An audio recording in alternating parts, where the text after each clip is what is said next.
Hello everyone, Tanya Siddiqui here. And as many of you know, I am an educator with extensive experience managing schools and childcare programs. I'm also a Canadian certified childcare licensing officer. And today's topic is separation anxiety. When is separation anxiety normal? When it becomes abnormal?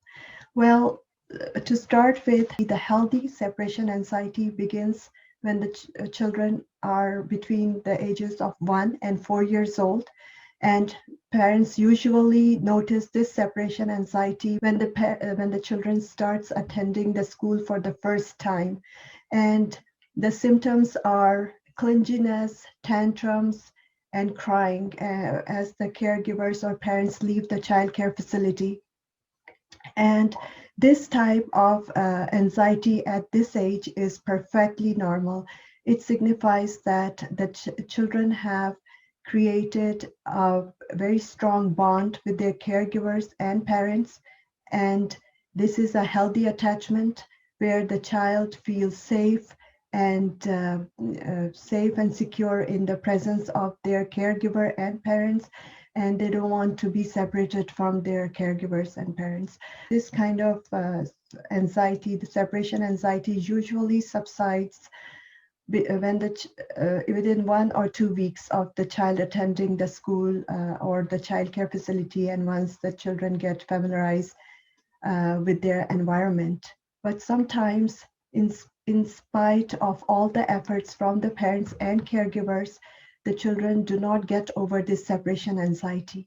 So we are just going to look at the causes why, and we will also be looking at relative attachment disorder, and we will see what are the symptoms that are displayed in children with this disorder, what are the causes, and what we can do to relieve children of that disorder. These topics of separation anxiety disorder, and reactive attachment disorder, we would be covering in 3 videos.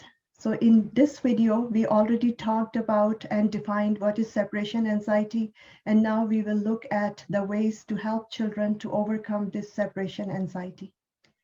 Number 1 is rehearse separation.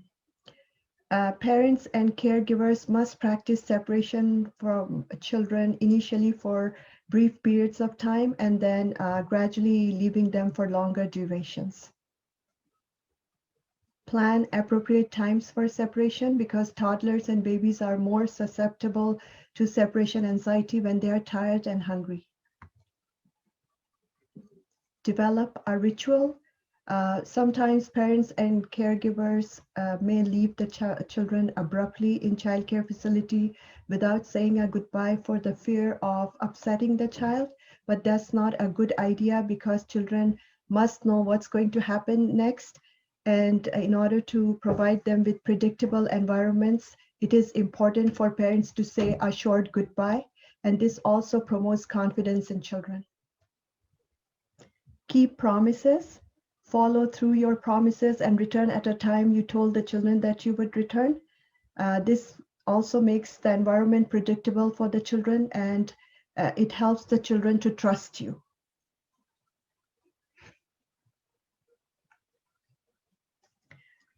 Have a consistent primary caregiver. It is important that children in child care centers, especially if they are going through separation anxiety, have one primary caregiver taking care of them all at all times, because this would add, if the caregiver is changed, this would add to their anxiety levels. Avoid scary situations. First of all, it is important for parents and caregivers to familiarize the children with their surroundings before leaving them there. Also, it is important that caregivers and parents, when at home, must not watch anything scary or something that could be disturbing for the children. Although they think that children are not watching and are absorbed in their play, but children are always taking in information from their surroundings, and this would cause them to be more anxious when they are in unfamiliar environments. And finally, do not give in. Be persistent in helping the children to overcome this separation anxiety. It may look hard work and stressful, but it will pay off at the end.